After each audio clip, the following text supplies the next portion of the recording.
10 years of Marvel films has finally led us to the most anticipated film of this year, and for a lot of people, it's the most anticipated of the franchise. And I normally don't talk spoilers in my videos, but I'm gonna have to do it for this because I can't give my full thoughts on this movie without ruining some major plot points. And this video is going up on the Saturday after the movie comes out, so a lot of you have probably gotten a chance to go see it. I know I'm gonna have to see it again because there's so much that happens in this movie, and for me, it was a very fun-filled and action-packed movie.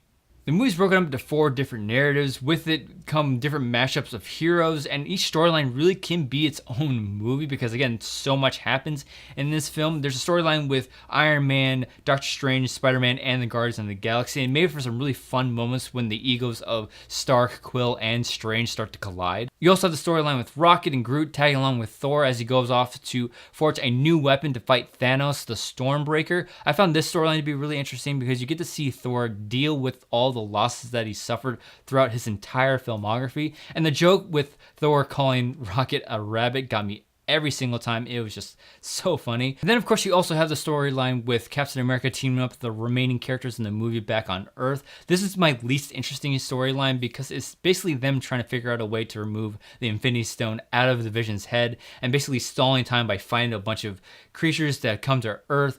And I just wish there was more for them to do in this movie, but it did make for some really awesome fight scenes and a lot of fun sequences. But my favorite storyline was the one that focused on Thanos. The weight of the narrative happens in his story, and the movie ends up really becoming about him as you learn his history and begin to understand his motives. And because of this film, I believe that Thanos has become the best villain that we've had thus far in the Marvel Cinematic Universe. He just feels so threatening the moment he appears on screen because within the first 10 minutes of this film, he beats the crap out of Hulk so badly that the Hulk doesn't even want to come out of Banner for the rest of the movie. And he also ends up effortlessly killing Loki in front of a helpless Thor, just showing how ruthless he really is. But I think the one thing that I really like most about Thanos is that he's willing to do whatever it takes to get what he wants, including sacrificing his stepdaughter Gamora to get his hands on the Soul Stone. And I heard a couple people have a problem with the scene because he has to sacrifice something he loves to get his hands on the Soul Stone.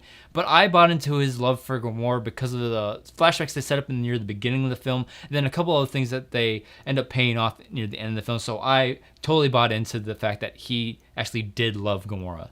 And with all the storylines you have to focus on with the heroes and Thanos, of course, the pacing of this film does suffer a bit. As soon as I got invested in one storyline, it would have to jump over and focus on another. The first couple of scenes in this movie had some pretty good pace, and I was kind of hoping they would keep that quick pace up. But as soon as another character and story got introduced into the movie, it really slowed the pacing down.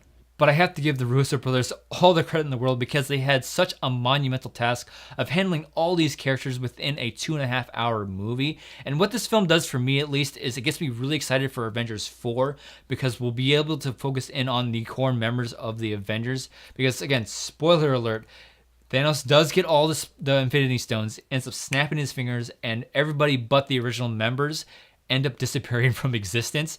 So hopefully this will condense the story a bit more. We'll get focused on a smaller group of characters and have a more cohesive story going forward. For me, the ending of this film was just so unique and hard-hitting. They leave you on a gigantic cliffhanger and basically leave you with no hope for our heroes. But you do know that certain characters that disappear at the end of this film will end up coming back in some way because there's going to be a Black Panther 2. There's going to be another Spider-Man movie.